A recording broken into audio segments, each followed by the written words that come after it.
Hello, ladies and gentlemen. Good evening and good afternoon. Today we have the star of the evening, Alexander May, shining from Los Angeles, California, and Mary, also Mm. here in Tuscany. It's extremely hot outside, although it's already almost 7 p.m.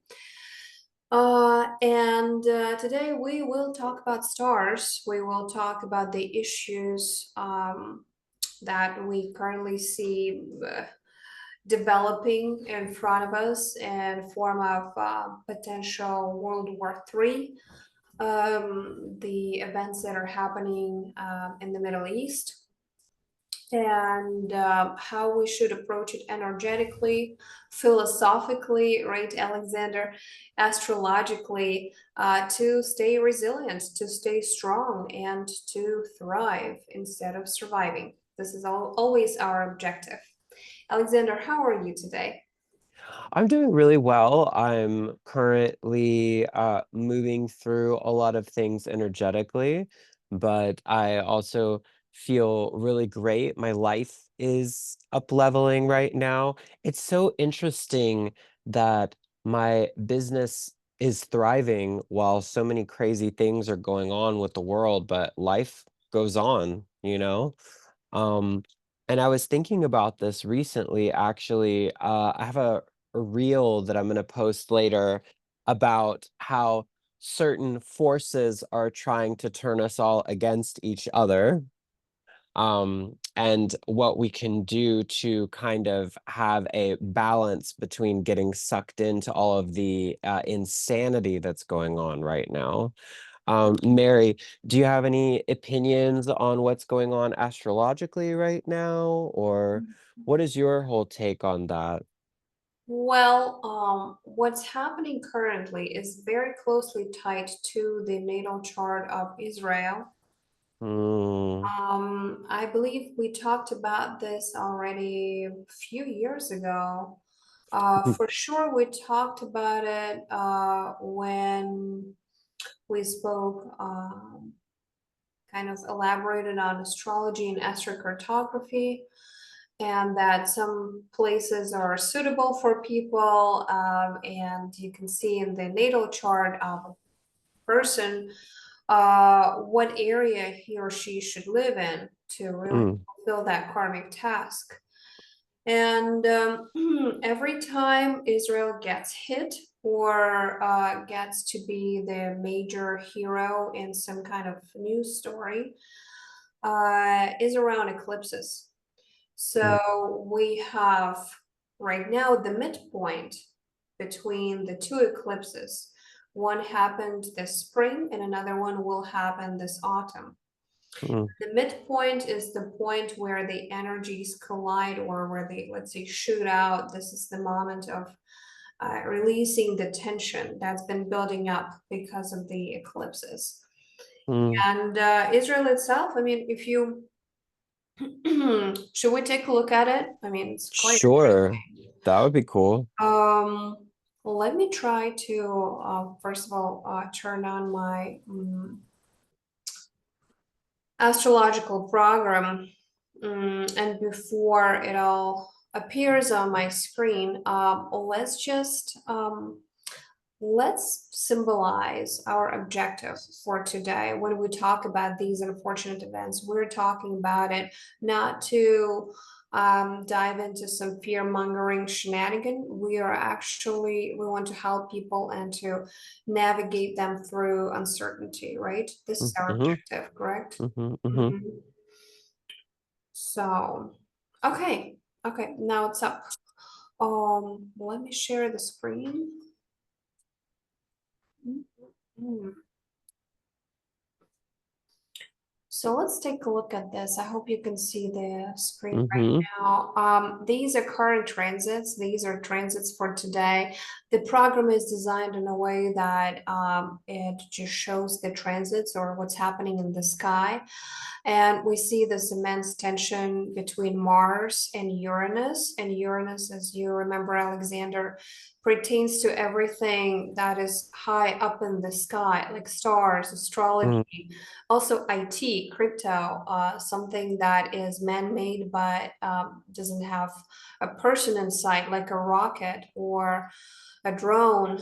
And it's all being affected also by moon in a critical degree of Aquarius. Every time we have planets reaching critical degrees, something dies and something new begins. Critical degrees bring crisis. So what we see right now in the sky is we see crisis that the simple folk, the people on the ground, the lay people, if you may, mm, experience. So it's their houses that are being hit. It is their lives that are being destroyed, their neighborhoods, right? Um, mm-hmm, so this is what's currently happening. But there is also one very interesting aspect, and these are current transits. We see Mercury being in the midst of it all, like in the midst mm, of this tension between Mars and Uranus. mm-hmm, I hope you can see the screen, right? So just try to highlight here this tension. And every time Mercury is the center of attention and tension as a midpoint, it serves as a messenger. So it not only brings us the picture that we see on the news of destroyed houses and rockets flying up in the air. Mercury will make sure to, to make it all work in the future. So the events that will follow and develop from this is what's happening now are going to be even more dramatic. mm. And Interesting. yeah, give me your take on that.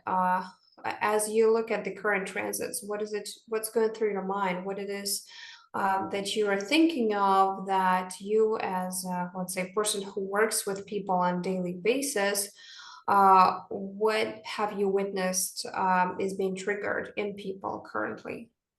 A lot of people are triggered into a state of they feel like they need to take a side, and then they feel like once they take a side, they have to hold the side. Like there's like opposition being created, and then people are I don't know if I'm using the correct term, but like like equalizing themselves to the opposition at the same time.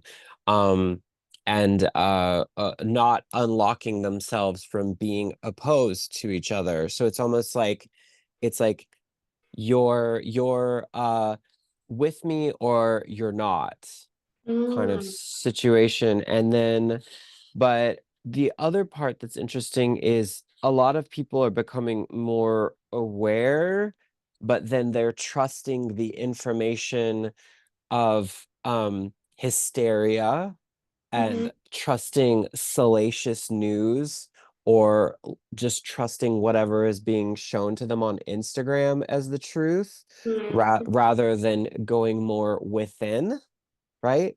It's a lot of external chaotic noise happening. Wow. Mm, And obviously, one can imagine that it's very easy to get devoured by this external chaotic noise and, right. really lose sight of, first of all, um, the objectives, because we Mm-hmm. currently we have this planetary constellation that speaks for action.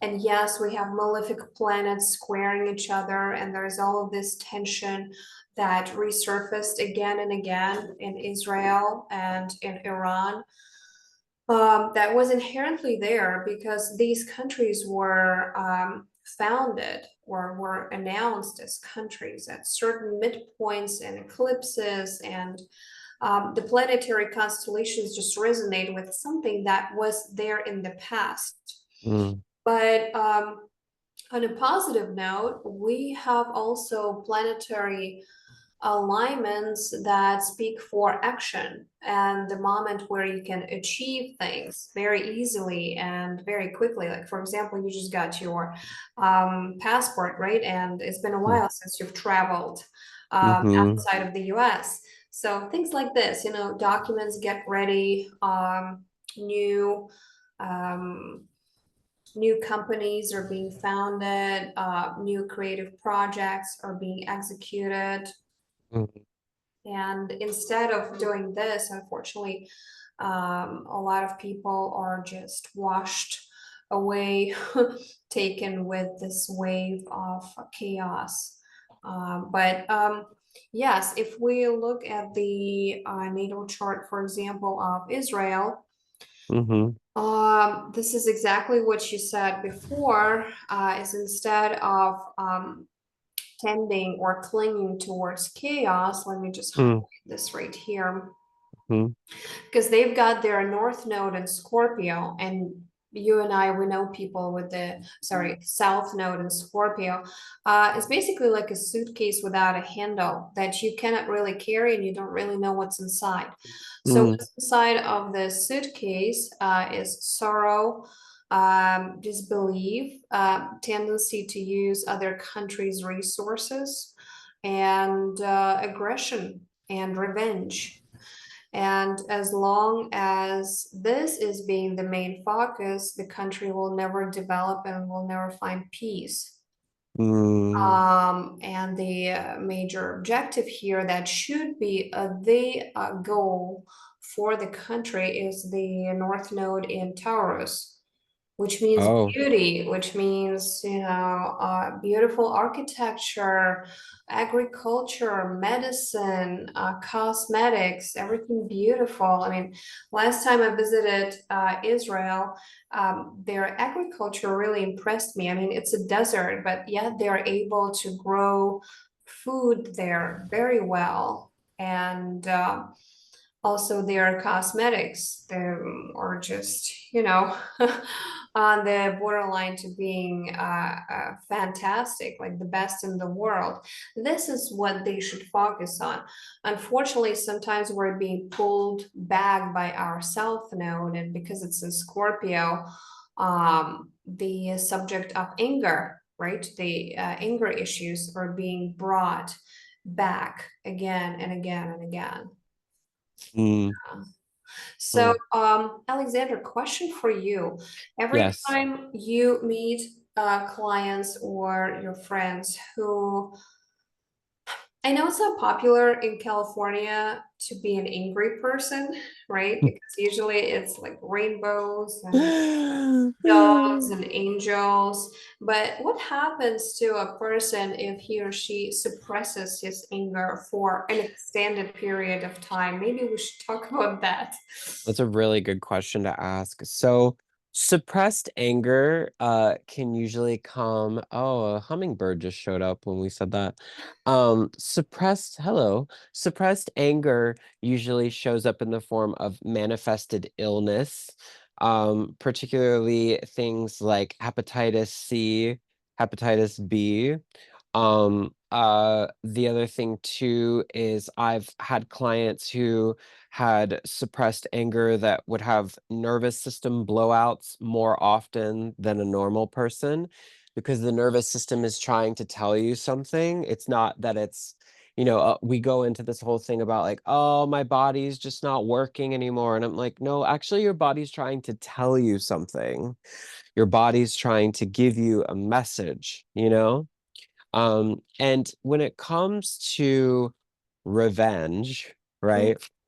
And when it comes to anger, a lot of people that I've met in the city, they love karmic retribution. They love seeing Mhm. people get their just desserts. But the problem with that is when you're focused on another person, when you're focused on revenging another person because they wronged you, you take the focus off yourself and then you're not really doing the inner work to take care of yourself. You're invested in watching somebody else suffer. And a lot of that comes from the fact that you're not taking care of yourself, and that again is also the repressed anger, right? It's like, what can I do to distract myself from doing the inner work? Oh, I'll just focus on another person or a group of people, or in this case, an entire nation of people, and hope Mm-hmm. hope that they all die, right? Or that misfortune falls upon them, and then that's going to make everything better. It's like, Mm-hmm. what the fuck, you know? But Mm-hmm. that's what happens, you know? Mm-hmm. I remember many years ago when I did my MBA program. There was one Iranian student there in my program, and he just came up to me after one lecture and just said straight out, death to America. I hate you guys. I hate Americans. So I know this is a weird example of being invested into this whole revenge story, but it seems like collectively a lot of people are invested, as you said right now, into someone else's story instead of looking at what is actually happening in their country, right? Right. Yeah. Right in front of their nose. Right. Like what's happening in America, right? What's happening in Iran? What's happening in Israel? Like what's actually happening within the country? Why are we seeking outside of ourselves what Mhm. we need to be dealing with internally? You and I mean, we're diving into very deep issues here, right off the cliff and diving right into it. Actually, in psychology, if we look into this whole setup, we distinguish the good self and the bad self, and sometimes it gets split. Oh, I'm the good one, and this guy is really bad. So we kind of transfer our own badass nature onto the outer object. Right. It looks like this is what's happening here, partially from the psychotherapeutical perspective, right? Someone Yes. is doing a hell lot of splitting. Oh my And, God. and usually splitting is being done if your mother's image is being distorted. If you haven't had a very solid image of mother, or let's say a parental figure, a caregiver early in childhood, then you cannot really separate with them. Then you don't really know what's going on around you and within you. Then you start looking for enemies, and then you start fighting these enemies. And you and I, we know that basically from 1979, Iran changed completely, like a 180-degree change of their perspective on women and the feminine, Mm-hmm. from freedom-loving, sexy, cute, educated women wearing short skirts, towards oppression and suppression of women's rights. Mm-hmm. We can actually, let's take a look together because I just built this chart and I haven't looked at it yet. Let's take a look together at the natal chart of Islamic Republic of Iran. Oh, wow. This is it. This is it. Whoa. So this is 1st of April, 1979. Oh, what do we see here? So first of all, their karmic task. And you tell me right now whether they follow their karmic task or not. Their karmic task is to get pragmatic, is to get practical, is to serve others and accumulate wealth. Mm, And their south node is religion, being obsessed with fanatic ideas, building cults, and being overly yoo-hoo, like that video that I sent you the other day about yes, the yes. the aliens, right? Mm-hmm. So instead of talking to aliens and being outrageously vindictive and just eighth house is the health a house of transformation, right? So instead of clinging to war and other people's resources, they should go towards peace and agreement and practicality and being pragmatic. So the question to you and to our audience, do they follow their karmic task? No, No. The answer is no, no.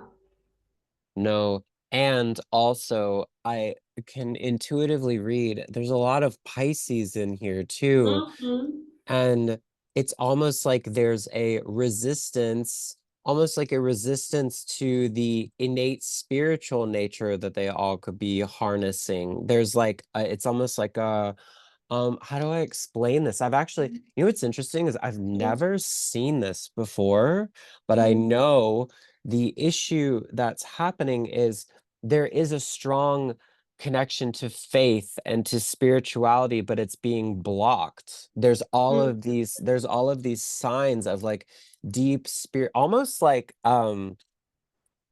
it's actually quite celestial, Mhm. but there's a huge block there.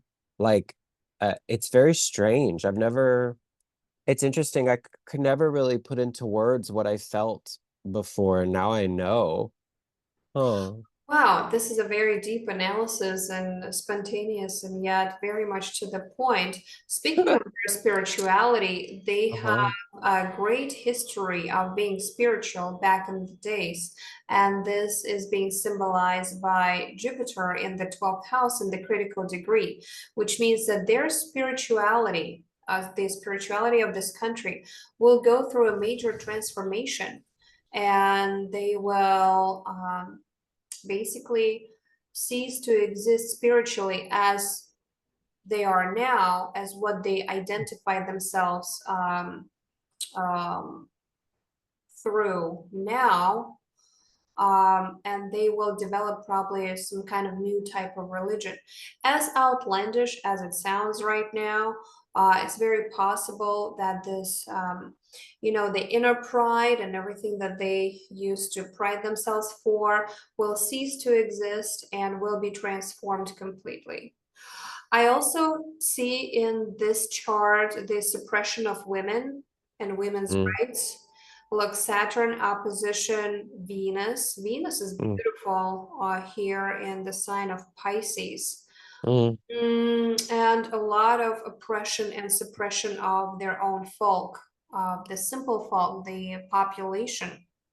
Maybe they don't really talk about it, but I can see that at the moment when the Islamic Republic of Iran was announced to be a republic, the planets aligned in a way that it does show that their population is oppressed, and this is an issue that will be coming up again and again up until the moment where they embrace and transform their spirituality and make it practical and pragmatic. They will embrace the sacred feminine. They will embrace the sacred feminine because like across from the moon, is that Uranus? Is that correct? Mm-hmm. Is that yes? It looks like Uranus, yes. and Uranus and Scorpio. It looks intuitively what's going to happen is they're going to be forced to embrace the sacred feminine.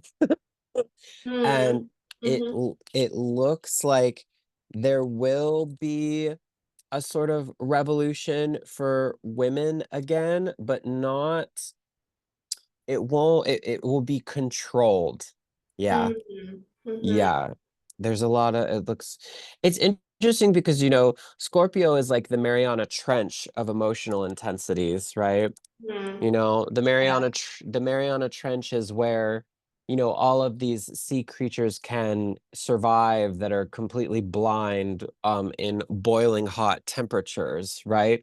Mm-hmm. So whenever I see Scorpio, I always wonder like what's what's brewing underneath the Mm-hmm. surface that has been brewing for a long time. This also makes me think that there could be a little bit of a uprising of some kind, or maybe like a revolution happening that will happen there, you Oh, know? absolutely. I agree with Uh-huh. you. And Uh-huh. so the fourth house being an equivalent of the sign of Mm, Cancer does mm, mean that the general feelings, the desire for freedom and being unconventional and just being visible, disruptive in a good, positive way. This is the mm, innate wish of their people, and that at some point it will. Be a parent in a very unexpected way. So yes, I mean the change that we see right now is not a coincidence. It's mm, fascinating to see the lunar nodes always, not of only a person but a nation, right? mm, So I mean, if this is interesting, let's take a look at Benjamin Netanyahu, because I pulled up his chart and it resonates with the natal chart of Iran very much. It's mm. why the whole story is happening now with Netanyahu saying, Oh. take a look at this. This is his chart, and huh? Oh How do my you like God. that? How do you Oh like my, that? By the way, he's got a very similar Mars to Donald Trump's. yep. It's not a critical degree yet, but it's very close to Donald Trump's Mars in Leo. Trump's Hmm. Mars is in a critical degree, his is not, but it's still in the eighth house, which is very transformative. Like he should transform the aggression or the aggression of I wouldn't say the nation, but um, the desire to attract very dangerous situations again and again should be transformed. Now, let's kind of like extrapolate this onto a mundane level of us humans.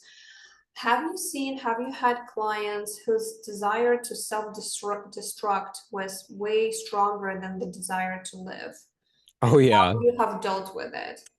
How I have dealt with that. So people who have a self-destructive nature or seek destruction more than transmutation, they must actually go through an ego death period where and I don't mean like an ego death on like acid or like drugs or whatever. I mean like they need to actually take a look at themselves and actually acknowledge the places where they have been destructive in their life because it's easy for them to be self-destructive and then to blame it on everyone else and say that everyone else is the reason for why they're like that, but then to actually really self-reflect and look at yourself and see that the things that you're doing are hurting other people is very hard, you know? Hmm. How does one go about doing that? Well, you know, you must acknowledge all of the places that you have hurt others and you have hurt yourself. And then you have to go and see what kind of limiting belief systems you have going on. Is there entities running the show? You know, um, I have something that I want to say that's on the tip of my tongue, and Mhm, it's very interesting. It's like, you know, at first it was gay people, right? mhm, Gay people are the problem. LGBT people are the problem. Then it was African American people are the problem. Then, it's the Middle East. Then it's like this Russian roulette of like who is the one to blame. But it's like we can only blame others so much. We have to take a look within. And I think that's the hardest work to do, to acknowledge where you've been wrong. And I don't mean like wrong in like a right and wrong, good and bad type of way. I mean, where have you been wrong? Like where have you been destructive? Like when have you really fully chosen to hurt someone else and not using it in the name of God or Allah or, Buddha or whatever? Why did you, even though Buddha doesn't teach that, but I'm just, you know what I mean? I'm just saying, like, what is it that is causing you to choose destruction? And are you willing to relinquish that or acknowledge that you are the perpetrator? You are the steward of your own life, you Mhm. know? But the question that I like to ask my clients, and this is a big one, is if you are the sole proprietor of this body, why are you allowing yourself to seek destruction? Huh? If you are the sole proprietor of this vessel, what is it that is asking you to choose destruction?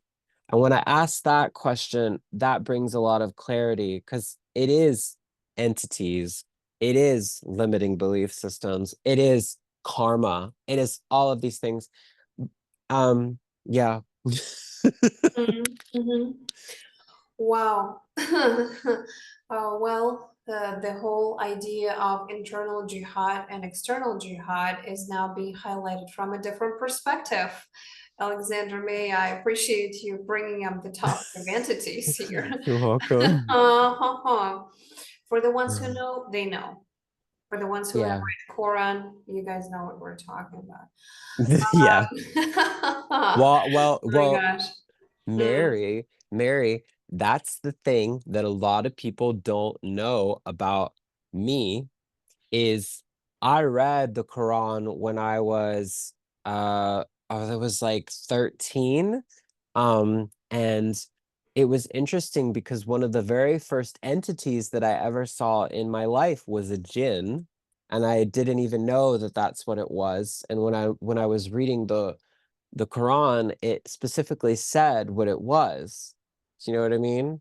So kind of interesting. You know what I mean? Anyway, go on. Yeah. Oh, well, I know it's a very heavy topic because we're talking about suppressed anger, and this is just another side of Uh-huh. suppressed anger. Uh-huh. And let's look at Netanyahu's natal chart. So, what do you Yeah. think? Do you think Alexander, by looking at this lovely natal chart, do you think the things that are happening to Israel and in Israel are coincidence of some sort, or is it a direct representation of Benjamin's natal chart? Oof, it looks like a direct representation because Mm. what I'm seeing is, well, that's a lot. Yes, okay, so Sagittarius, Libra, um, Look, it take a look. Remember what we talked about like a while ago, also in a private session, when yes, none of the cusps of the houses is touching a sign. Look, yes, the cusp of the seventh house is in Gemini, the cusp Gemini. of the eighth house is in Leo, Mm-hmm. and the whole Cancer sign is being missed, like, missed out. Ooh, We're I talking about deep subconscious programs, the same with Capricorn. And it all lies on the 1 and 7 axis, which means I versus the outside world. Take a whoa. look at how packed with subconscious beliefs and programs this natal chart is. There's a lack of emotional intelligence here, a huge lack of emotional intelligence. Although the thing is there is a desire to want to be more emotionally open, but it's being, I don't want to say bombarded, but there's a lot of Mhm. emphasis on I am the one with the wisdom. I am the one who has worked very hard to get here. It's a lot of I going on. And then um wow. Absolutely. And the Mhm. included houses, I call them included houses, they serve Uh-huh. as a magnet for events. Mm, Because just like what you said earlier, if we have mm, suppressed anger issues, we do mhm. not act out, we attract situations. We Yes. attract situations that happen to us that would eventually trigger us to become aggressive. Ah. or this act of aggression happens to us, but it was not me who was the aggressor, poor me. Mhm. They did it to me. I'm the victim. And Mm. well, it looks like Uranus here in the seventh house, and seventh house is not only lovey-dovey, like we're all friends and lovers kind of house. Seventh house is the house of open enemies. Okay. Oh. And Uranus as a flying rocket, Uranus square Mercury from the ninth, flying rocket from overseas, is the symbol of the suppressed anger that Oh. destroys not particularly this gentleman or the government, but the people in the sign of Cancer, right? Everything Mm. is in the sign of Cancer. It's kind of like, you see, he came to power to represent these subconscious patterns of not only Israel, but the neighboring countries as well. It's Mm-hmm. fascinating to me. And also the desire, well hidden desire to be the ruler of the entire world is there. Mm. And it attracts people like Trump who want to be that ruler, right? Mm. So it attracts Mm-hmm. someone from the outside rather than claiming the power and taking the spot and saying, now I am this. Like, honestly, the way things develop now, if they will be stretched in time, we're talking about a very ugly and unpleasant war, right? That might spread throughout the world. Yeah. If this power would have been claimed and if the nation would have said, hey, I'm that Jupiter, I'm not hiding my Jupiter, I'm not hiding my Uranus, then the drop would be bombed on Iran. And not today, but yesterday. Very But it's interesting. not. But it's Very not. interesting. That's so interesting. I was also focusing on what was happening at the top of the chart, and I could sense that there's a lot of imbalance occurring mentally with this person as well. You know, there's a lot of imbalance occurring. Mhm. And that's what is it? I'm You're talking about the Neptune, Mercury, and Saturn being in the ninth. Yeah, yeah. There's a Mhm. lot of imbalance happening with this person. And it's interesting though, because I keep seeing that there is a possibility for the release of the anger, but Mhm. because this person is so energetically caught up in wanting to be seen in an influential place of power, there's Mhm. it's like a wounded child in a grown adult's body leading people. That's what I'm Mhm. feeling. And then what I is this? agree. I especially sign as an astrologer under Uh-huh. your sentence where you said that it's an emotionally cold person.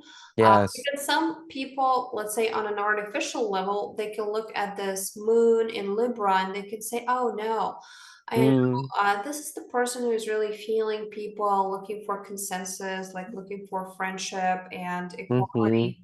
However, you guys need to pay attention to in what house this moon is, and it's in the 10th house, which is the Right. representation of Capricorn. Capricornian moons, per se, are not very emotionally intelligent. And so it plays out in a way that, yes, um, this moon position lets people not to be overly, let's say, empathetic, which is good if you're surrounded by vicious enemies, right? But at Mm. the same time, it doesn't really allow to reconnect with your own true nature, right? Interesting. There's something interesting happening at the bottom with what is that? Lilith and Oh, Aries? oh yeah. What So and then yeah. basically, the karmic task of this gentleman is to be able to fight, is to be able to fight, to be able to protect um, the homeland.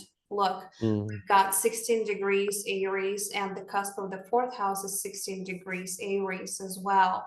mm, And you can say, wow, this is good, good for him. But at the same time, it is bad for the nation.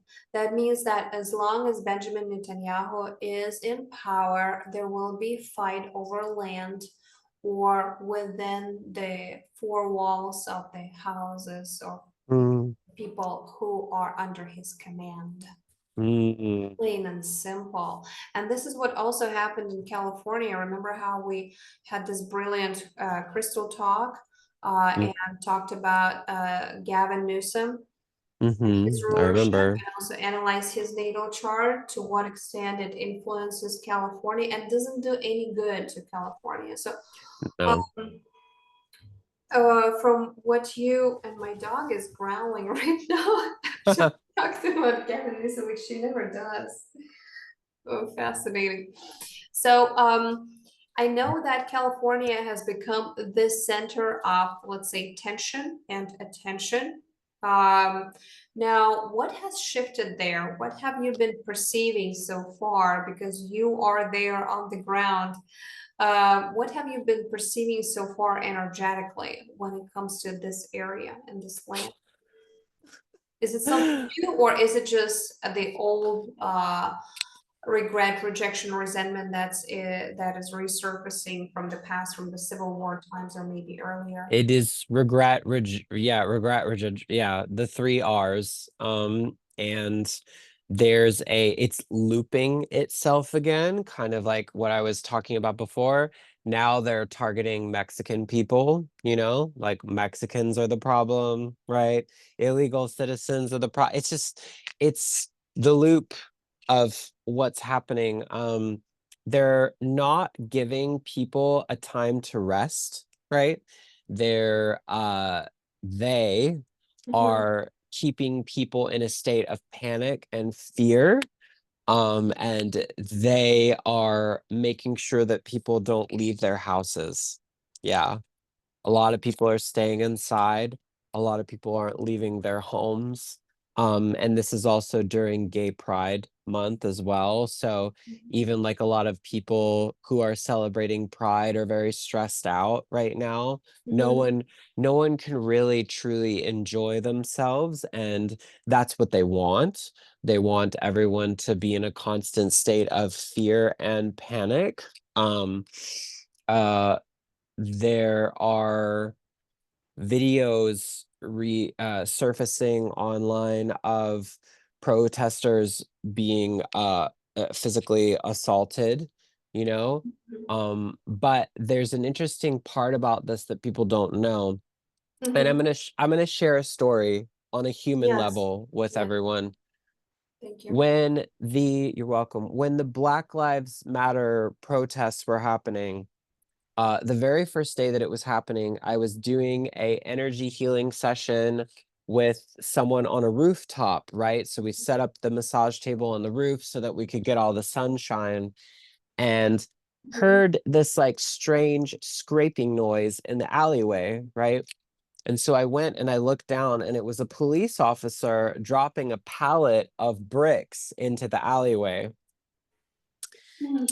And I said to my friend, I said, why would a police officer be dropping bricks into an alleyway? You know?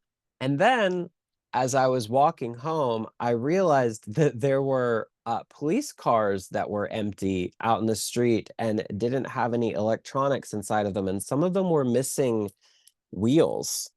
And Wow. when I got home, and then as soon as I got home, that's when the all the stuff started happening, and I just thought it was very bizarre, why. And then I realized that a lot of stuff that we're seeing on the news and a lot of stuff that we're seeing on Instagram isn't there's a lot of protesters that aren't real protesters. Do you see what I'm saying? There's a lot of inciting violence, where they want people to be destructive. They want people to attack the police officers, even though it's a peaceful protest. And then they have people infiltrating the protests that are not real Mm, protesters, that mm. are attacking people with bricks and things like that. Like FBI agents and stuff. Yes. Hmm. So it's like a bit like it's again, just to reiterate, it's a re-looping of the same situation but just different. It's like gays, Mexicans, Middle Easterns of all kind, like, who is next? Asians, like it's just gonna keep going, until, and maybe Well, our audience is listening and being like, well, what's going to close the loop? Like, how do we close the loop? How do we break out of this? How do we create solutions around this? It's very simple. We must focus on ourselves. We must focus on not getting sucked into the destructive cycles and the paranoia. And we must focus on community, supporting each other, and keeping our heads not above water, but clear, you know? Like today, for example, I didn't know if I was going to be able to do this, you know, crystal talk with Mary, but it's like, if I allow myself to become stressed out because of external forces and I don't create, then I will not thrive. I'm a creator. We're creators. We're innovators. We're people that want to talk about change. That's our purpose here. That's why we're doing these crystal this talks, is a very potent and very important message, and I have a feeling that some people will replay it again and again. Yeah.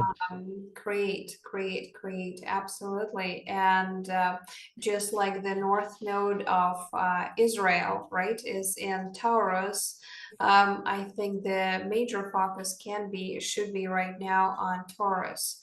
So creation versus destruction. Uh, Mm, Something that you can conceive and show the world versus concentration on revenge and mm, um, all of the things that we talked about earlier.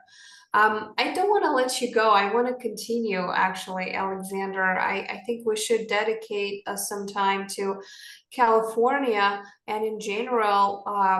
Me and mm, my views. Sometimes I meet with my friends, Republicans, and sometimes I meet with, the folks mm, on the Upper East Side of New York City who have certain views. mhm, Sometimes I just fly down to Tallahassee, so very versatile when it comes to that. And it's not that I am trying to say, it's not that I'm trying to find out who is wrong and who is right. Is that I'm trying to show a different perspective of this, also astrologically. For example, currently we have, and we talked about this before, we have major planets entering the sign of Aries. And that mm, means that everything that has to do with masculinity, whether you call it toxic masculinity or something else, basically will be the most fancy thing there is. So we warned our audience. We said, is going to become less and less popular if you are seeking attention and comfort from strangers, seeking some kind of assistance. No matter how much you cling onto it, it will fade away. There mhm, is no more, oh, love and peace, and let's love everyone and let's embrace everyone. No. Rockets are flying from Iran to Israel. Israel is going mhm, to kick ass. And that mhm, we know already for a fact because they don't forgive anyone who destroys their lively neighborhood in Tel Aviv. They will not mhm, forget it and they will not forgive it and they will retaliate. So mhm, we live in a completely different times. In the times where being delusional or losing control of this reality might become very dangerous. Mm-hmm. And if we look at it from the psychoanalytical perspective, right? This is actually very interesting because you're saying, okay, a lot of people who are outsiders who came to the country recently and built their life there, or for example, people who want to embrace their unique sexuality and are not being acknowledged for who they are, or maybe looked down at for who they are, they're in danger right now. It reminds me of this term envy of the penis. So Trump is serving like a big penis that everyone is wanting, but at the same time wants to retaliate against it and wants to say, well, we're by ourselves. Like we don't Yeah. really need the penis. we can we we can be the opposite of the penis. What are your thoughts on that? Oh my God, there's so much to unpack there, Mary. Like there's so much. Let's start. Let's start. There's such a big salami that needs to be served on a charcuterie board. So I feel and I sense that a lot of people are there's been yeah, let's talk about it. There's a lot of talk that is being said, especially over the last couple of years, that the patriarchy is the problem, right? Mhm. Death to the patriarchy, like things like that, fuck the patriarchy. But then, we have to, people say things like, well, without women, we wouldn't have children. And it's kind of like we're like, well, how would you even have children if you didn't have sperm? It's like where people it's like people are so invested in hating men now that they're forgetting the reason for why they want to empower themselves. And like, what is feminism, right? What does that really mean? What does it really mean to you? Is it supporting women? How are you really a feminist if you hate men, right? And that's not to say that all feminists hate men. I'm not saying that. I'm saying what created this whole aspect of happening, and it was, oh, it's just men are the problem, men are the reason why. And I, over the last couple of years, have started to realize that it isn't that men are the problem. And it isn't that women are the problem. The problem is that most people don't want to acknowledge their own greatness.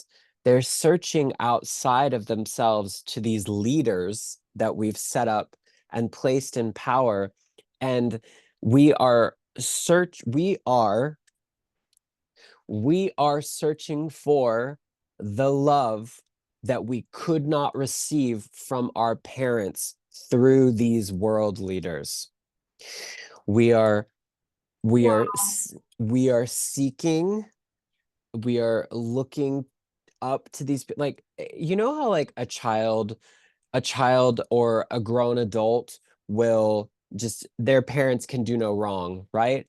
But then there's also people who didn't receive the love from their parents, right?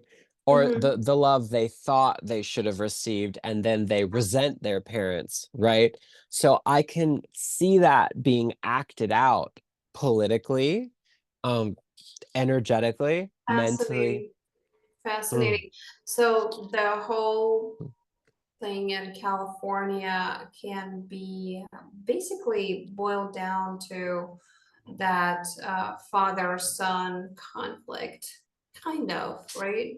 yes, yes, Father-daughter conflict. Hmm. yes, yes. It, Mhm. it it would be really interesting to hear your take on that, Mary. Well, I haven't had the time to really dive into the news when it comes to the US. I'm more of an international girl. Uh, but uh, from day one, when I witnessed Elon Musk and President Donald Trump interacting, I knew right from the start that Elon Musk projects his own father's image onto Trump. Mm, mm-hmm. And there will be a moment of disillusionment when he will snap out and when he will say the F word and will try to bring down and destroy his own father.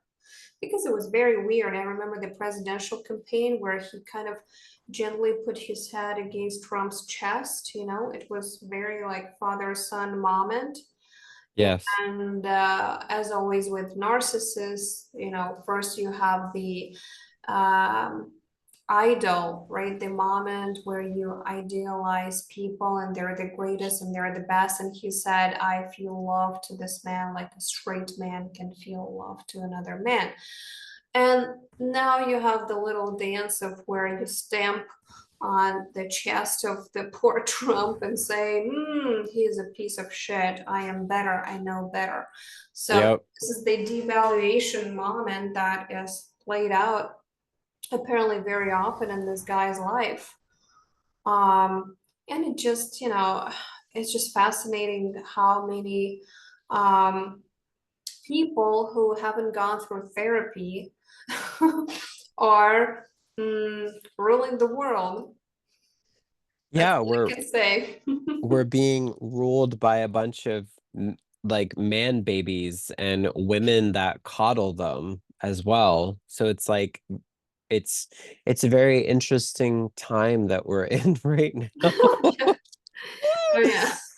Most importantly, we just need to survive and get through as soon as this transit, the Aries, the major planets in Aries, as soon as it passes, we will be okay. But I don't want to curse on Crystal Talk, but I really want to. The characters such as Lindsey Graham, they are the ones who really love war. Hmm. And if you look at their natal charts, you can see that resonance of Mars and Uranus and Mercury again. There's just some sick people who enjoy war and the Hmm. idea of war. They Hmm. don't know what it feels like when the houses are destroyed in downtown Tel Aviv. They don't know what it feels like when houses are destroyed in central part of Russia or Right. Ukraine. They don't really care. They just like the idea. And from the tweet that I have heard he posted recently, Lindsay, something like the game is on or something like this. So this is all a game Yes. to him. And now let's go back to, let's say, our mundane life where we're not surrounded necessarily by Lindsey Graham or someone else, but we have these Lindsay guys walking around all the time. How to spot one, Alexander? I know you're very good at brief and concise description of these fuckers, but maybe you can just elaborate on this a little bit. Like, how can one secure himself or herself from running into one? Oh my God. The easiest way to call them out and to see them for who they are, you say, what do you think about narcissists? And then you will get your answer. If the person reacts immediately, then you'll know. If they act like they're unsure and they're secretive, then you'll know. You will asking questions to people like as soon as you meet someone, ask them the heavy, hard-hitting questions first. Don't ask them, how's the weather going? How's your day? Don't do that. You need to be an investigative journalist, you know? And here's the thing, people will reveal themselves to you immediately. A lot of people say, oh, you need to know someone for a year. I'm like, no, that's bullshit. The problem that happens with especially Americans is we're so nice to each other off the bat. It's like, no, ask them the hard, heavy hitting questions. What do you think about narcissists? Are you going to therapy? Have you done therapy? Those kind of questions, you know? Like, and then you'll get your answer. Because Um, People who like to play games, Mary, they like to play games. But if you call them out, there is no game, you know? Well, Alexander, here's a question, another question for you. The Yeah. desire to avoid tough questions. What is it? What is it inherently in itself? Well, avoid avoidance is avoidance is the thief of joy. Okay?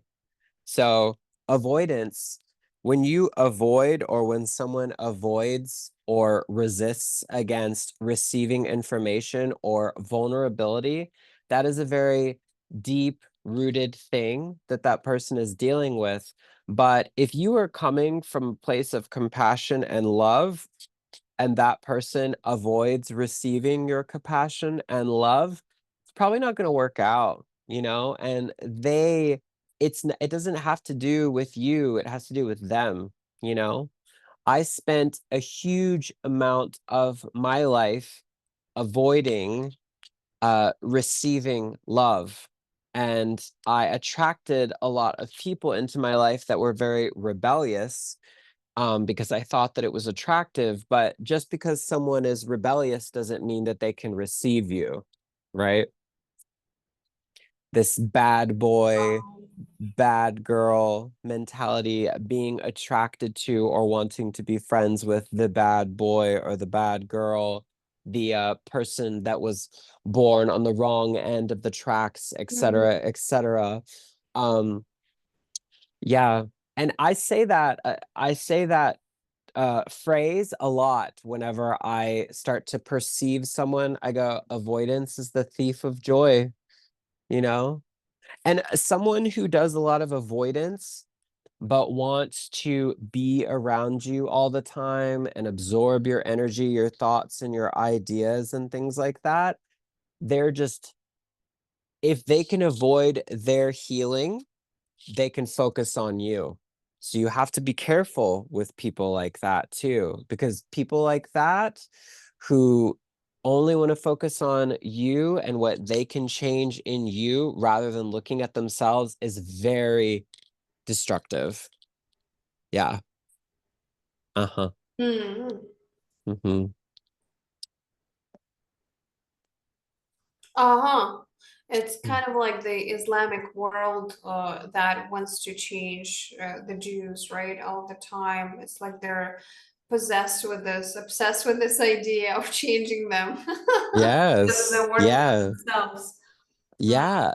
We're kind of circling back to that. We're circling back to that conversation of like, if mhm. I avoid, it would be like if I avoid my own healing and I focus on Mary and I focus on fixing, right? Because it's always fixing. Focus on Mhm. fixing Mary or helping her evolve, then she'll evolve with me. Mm-mm. I have to focus on myself, you Mhm. know? But a lot of people, it's easier because if you avoid yourself, then you don't have to look at yourself. If you avoid your healing, then you can just kind of meander through life, you know? And it's easier, but it doesn't help. It's not helping anything, you know? Well, Alexander and I, maybe it's not the appropriate crystal talk to talk about it, but we will facilitate and we will help people to look at themselves. Mm-hmm. And there is a course coming up end of August 2025 in Tuscany. It's called Dive Up. And we will spend 4 days with people in a very deep work, looking with them, at them, and helping them to release all of the tension and the grief and rejection and resentment that has been accumulated over the years. And also, it's a little sneak, kind of like a little peek into DVM. So maybe you want to say a few words about that, and maybe we should end at that. Oh my God. I thinking about the retreat just makes me feel all kinds of things. Oh my God. I'm like, oh. So DVM. stands for Dragon Vein Meditation. And it's the technique that I've been developing for the past 10 years. And it's a chakra clearing, healing, harmonizing, and balancing technique. So our thoughts, feelings, and emotions, both negative or positive, in the human realm are judged, right? But the earth does not judge any of that. The earth sees all of our emotions, light and darkness, good and bad, all of those things, as vital life force to help it regenerate itself. So, with the technique of DVM, not only does it take all those emotions and transmutes them, but it balances all the hormones in the body. So each chakra is on top of an endocrine system that regulates hormones in the body. So when you receive DVM, it balances your masculine and feminine, among many other things. But that's just like a little bit of what it does. But we'll be giving you a taste of it during the retreat too, among many other wonderful things that we can't tell you about yet. Exactly. All right. This is a very positive ending for our very difficult crystal talk today. Alexander, I appreciate your time and Thank you. your presence in the shadow and the light of the tree that is casting its light and shadow onto you. It was beautiful to watch the play of lights. Mm, and also the light of wisdom that you have shined on these very difficult topics. We hope that mm, it helped a lot of people to look at what is happening from a different perspective and relax a little bit. This is Yes. our objective. Thank you, Alexander, and thank you, ladies and gentlemen. We will see you soon again. Bye.